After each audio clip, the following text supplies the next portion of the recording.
মোহাম্মদ আলী জিন্নার নেতৃত্বে মুসলিম লীগ তারা ভারতবর্ষকে বিভাজিত করার নামে দুটো বড় হিন্দু গণহত্যা সংগঠিত করেছিল। একটি ওপার বঙ্গ, আজকের বাংলাদেশ, নোয়াখালী হিন্দু গণহত্যা কোজাগরী লক্ষ্মী পুজোর দিনে। আরেকটা এপারে 1946 16ই August the great Calcutta killing ঘোষণা করে তদানীন্তন যারা রাষ্ট্রবাদী মানুষরা ছিলেন এবং কংগ্রেসের মধ্যেও একটা বড় অংশ ছিল, বিশেষ করে বাংলার, তারাও তদানীন্তন ভেবেছিলেন ক্ষমতার লোভে কংগ্রেসের যে অংশ কার্যত মুসলিম লীগের কাছে আত্মসমর্পণ করেছিল, দ্য গ্রেট ক্যালকাটা কিলিং এবং নোয়াখালী হিন্দু গণহত্যার পরে দ্বিজাতি তত্ত্বের ভিত্তিতে দেশভাগ হবে না এটাই সবাই ধরে নিয়েছিল। কিন্তু ক্ষমতার লোভে দেশভাগ হয়েছে এবং এই বিভাজনে তার পরিণতি আজকে যদি আমরা স্বাধীনতার 8 দশক পরে বিশ্লেষণ এবং মূল্যায়ন করি, তাহলে দেখব অভিজ্ঞতা সুখকর হয়নি।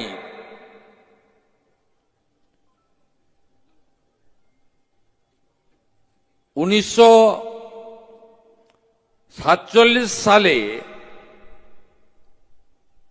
আজকের পাকিস্তানে হিন্দু জনসংখ্যা ছিল 22%, আজকে 1% নেমে গেছে। ঠিক একইভাবে তদানীন্তন পূর্ব পাকিস্তান, আজকে বাংলাদেশে হিন্দু জনসংখ্যা 34% ছিল, আজকে নেমে গেছে 7%। তাই আজকের দিনটা বিভীষিকাময় দেশভাগ। আমরা সবসময় অখণ্ড ভারতের কথা চিন্তা করি, পূর্ণাঙ্গ ভারতের কথা চিন্তা করি। আপনি দেখবেন ভারত মাতার ছবিতে আমরা ফুল দিয়ে শুরু করলাম। এই ভারতবর্ষ কত বিরাট ছিল, কত বিরাট এলাকা জুড়ে ভারতবর্ষের আধিপত্য ছিল। আজকে ধীরে ধীরে ধীরে দেশকে খণ্ডিত করা হয়েছে। আজকে বিভীষিকাময় দেশভাগের কথা কেন আলোচিত হচ্ছে? তার কারণ এই ভয়ঙ্কর অতীত, বিশেষ করে দ্য গ্রেট ক্যালকাটা কিলিং আমরা কেউ ভুলে যেতে পারি না। কারণ এটা ঘোষণা করে করা হয়েছিল। কুখ্যাত হোসেন সোহরাওয়ার্দী তিনি এর ঘোষণা করেছিলেন। এই কারণে 16ই আগস্ট ছুটি ঘোষণা করা হয়েছিল গণহত্যা সংগঠিত করার জন্য।